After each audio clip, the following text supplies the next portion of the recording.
13टी निजुक्ति मेला देश में सरी सारी आज 14तम निजुक्ति मेला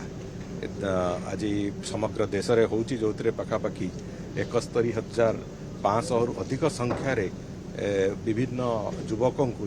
युवती मानू ये निजुक्ति दबार सरकारी चाकरी निजुक्ति दबार जो प्रक्रिया एभली एक अत्यंत अभिनंदनीय प्रक्रिया आज माननीय प्रधानमंत्री ताको अनावरण कले एवं से धारा ओडिशा रे एठी पाखापाखि 450 रु अधिक पिला आमर से माने सरकारी स्तर में निजुक्ति पाइले एवं जोटा कि आम समस्त एक गर्वर कथा अधिकांश ओडिया पिला पाखापाखि 95% रु ऊर्ध्व ओडिया पिला ता भितर विभिन्न चाकरी रे आज विभिन्न विभाग चाकरी से माने आज निजुक्ति पाइचंती से माननको मोर अभिनंदन एवं ये जो लक्ष्य नहीं कि प्रधानमंत्री चलीचंती विकसित भारत वर्षर निर्माण पाई विकसित भारत वर्षर एक संपूर्ण परिकल्पना पाई जहाँ जहाँ आवश्यक से ये गोटे प्रमुख दिग एवं आगामी दिन ये निश्चित भाव में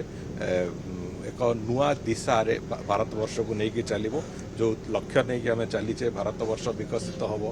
समग्र विश्व रे विश्वगुरुर मान्यता पाइब निश्चित भाव में ये गोटे प्रमुख कदम ता भीतर